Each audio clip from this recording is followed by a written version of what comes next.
পুর নিগমের ৪১ নম্বর ওয়ার্ডের সেবক রোডের পিসি মিত্তাল বাস স্ট্যান্ড সংলগ্ন এলাকায় গতকাল রাতে আগুন লাগার ঘটনায় পুড়ে ছাই হয়ে গিয়েছে দুই বাড়ি। ঘটনাকে কেন্দ্র করে গতকাল রাতে ব্যাপক চাঞ্চল্য ছড়ায় এলাকায়। ভয়াবহ এই অগ্নিকাণ্ডে দুটি পরিবারের সবকিছু পুড়ে ছাই হয়ে গিয়েছে। খবর পেয়ে ওয়ার্ড কাউন্সিলর সেবিকা মিত্তাল ঘটনাস্থলে পৌঁছে ক্ষতিগ্রস্ত পরিবার দুটির সঙ্গে কথা বলেন।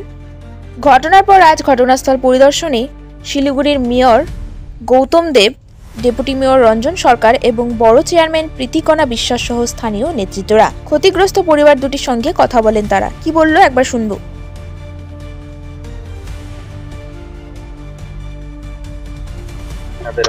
আমরা এই পুর নিগম, মমতা বন্দ্যোপাধ্যায়ের পুর নিগম, প্রত্যেকটা ঘটনাতে দেখবেন আমরা যাই মানুষের পাশে, এবং খালি দেখে পরিদর্শন করে কোনো লাভ নেই।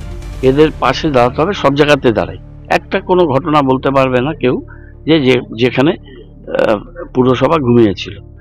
এটাও আমরা আমাকে কালকে আমি একটা নাটকে ছিলাম, শিবিকা আমাকে বলল এই ঘটনাটা ঘটেছে। আমি রাতেই আসতে চাচ্ছিলাম, তখন শিবিকা বললো এখন অনেক রাত হয়েছে দাদা, সকালে আসুন। তখন আমি আমাদের ডেপুটি মেয়র, তারপরে মুন্না, প্রীতিকণাদি, শিবিকা, আরো আমাদের এখানে যারা আছে সবাইকে বললাম এই জায়গাগুলো আমরা চিনি, এরা পুরোটাই পুড়ে গেছে শর্ট সার্কিটে। বেশিরভাগই শর্ট সার্কিট হচ্ছে।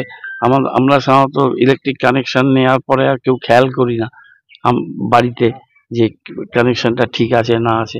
যাই হোক, আমি যাচ্ছি এখন কর্পোরেশনে, গিয়ে আমাদের লোককে পাঠাচ্ছি, যতটুকুন পারি যতটা সম্ভব আমরা সহযোগিতা করব। খাবারের জিনিসপত্র সব পাঠিয়ে দিচ্ছি, রান্নার জিনিসপত্র পাঠাচ্ছি।